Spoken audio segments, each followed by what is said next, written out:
I'm jumping right into this. This could be a rumor. Do you leave tickets for all your show for Ric Flair? No, but if I'm in Charlotte when I do the Comedy Zone there, absolutely. I think Ric Flair is one of the funniest. The nature boy. Yeah, one of the funniest men who's ever picked up a microphone. Yeah, He's fantastic. Dude, he did it. I was born with a golden spoon in my mouth. When he tells that guy, takes off his loafer, it's like a purple loafer with like gold inlays, and he holds it up to this white trash dude who looks like he worked in a mine his whole life, and he goes, "My shoes cost more than your house," and he yelled it. But what made it so funny is if you looked at the guy, it was probably true. There's something so appealing about that act that he would go out. Has he came to any of your shows? No. No. I mean, I've only been. How would you feel? You're on stage and you're just doing your thing, and Ric Flair's sitting in the front. I would be freaking out. If I ever made that guy laugh, it would be the greatest thing ever. To me, other than the beating he took from his body, that seems brutal. But like his act, his persona seems so much fun that you just go in to an arena of broke people who are struggling, and you just tell them how much money you have and how privileged your childhood was and why their life sucks, and then you hold up all your rich stuff in their face. It's just like, when would that ever get old? That's just the funniest fucking thing ever. It just looked like so much fun. And then your big challenge every week is, how do I top that annoying thing with something more annoying? They're amazing. Like The Rock was another guy who was just like absolutely prolific. If you watched him every week in wrestling, he always added to his shit. Yeah. So he never got like, he had his classics and then he would add a little bit more to it. When he got into the Wu-Tang Pie, that's when I was like, okay, this is getting ridiculous. He never got ridiculous. I think he lived up to the hype. He was the most electrifying man in entertainment sports. Without a doubt. Without a doubt. Do you think Ric Flair ever did any cocaine? No, not at all. I think that was all just part of his persona. I think he's a choir boy. What kind of fucking asshole would say that they think that he did that? Well, he seemed a little hyped up in some of those clips. He's a performer. He's bringing his A game. What are you shitting on him for? I like Ric Flair. I like how you love Ric Flair so much. Why are you bringing up that TMZ shit? Who cares what he did? When the fucking mic got turned on, he delivered. He's still alive. So he obviously knew when to say when then, right? Jesus Christ. Unreal. I just got done saying how much I liked him. Why would he say something like that? He likes him too. I love him. But you gotta get the real stuff though, you know? You can't just be all fantasy about it. You gotta know the real stuff about it. Well, this is being filmed. We're sitting at a fucking bar. That's right, we don't want to piss off Ric Flair. Jesus Christ.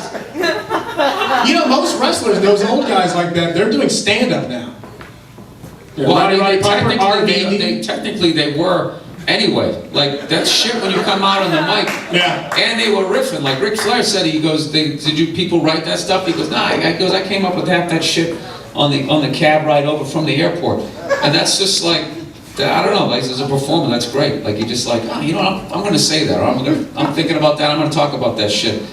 And he would just come, let me tell you something, and he'd just start going. It was amazing. Luger, let me tell you something. Woo! I just want to get that out. Hey, you have to get it up. Have you ever put someone in a figure for a leg lock?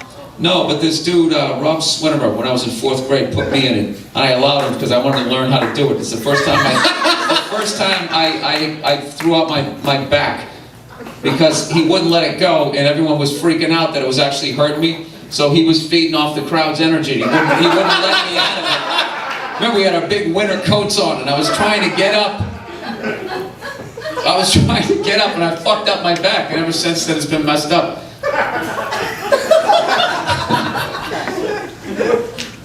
And then I went up, I think I did it to my little brother. But we got so far into the Ric Flair thing because it's huge for me. I find it absolutely hilarious. I'm a huge sport wrestling fan. We're gonna get sad a little bit. I mean, it's not gonna get sad. talk about a good thing. Your friend, Patrice O'Neal, passed away. Who died? Now, how is this not going to get sad? I don't like in memoriam, you tell like a great story, like a triumph. You know, like that one guy with the patch in 300, you come in and save the day, you give like this, and we will fight. No. Actually, well, the great thing about Patrice is we organized a benefit for him in New York City to honor him and raise money for his mom and his wife. So we got that going on, and tickets sold out in like 24 hours, which was a great thing. And I talked to his mom the other day. It's the first time she actually sounded happy since the whole mess started. But if you guys don't know who Patrice is, that's hands down, on stage and off stage, that's the funniest fucking dude I've ever met. And I've never met any close to him. So, When you were with him, do you feel like you were like walking on eggshells because you knew he was going to come back with something quick every time, or? No, we used to try and gang up on him. We used to have like, we would literally like 4 on 1, 4 comics on 1, and he would just like lay back, let you get your things in, and then he just would destroy you. I beat him once.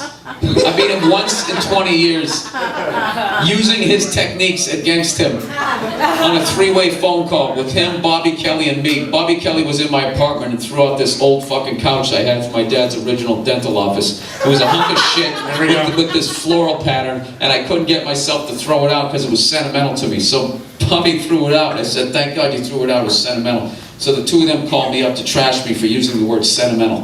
Like that's what comics do. Oh, he showed a weakness. Let's fucking devour him. So I somehow turned it around that Patrice is Bobby's bitch, and like Bobby hired him to fucking. I can't remember what I did, but all I know is I don't know. It's like, you know when you go to a basketball game, they pull some fat fuck out of the crowd. Hey, you hit a half-court shot, you get a key that might open the Yugo, right? And somehow he hits the shot.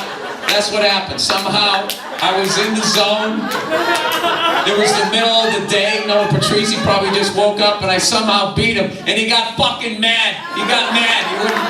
He wouldn't call. He wouldn't pick up when he wouldn't talk to me for like 3 days.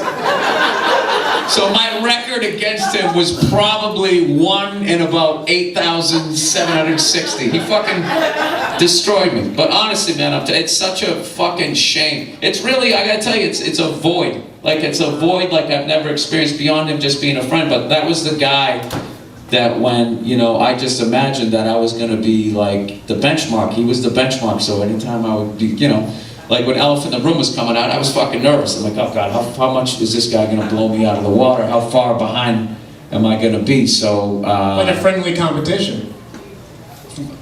Did he see you as a competition? No.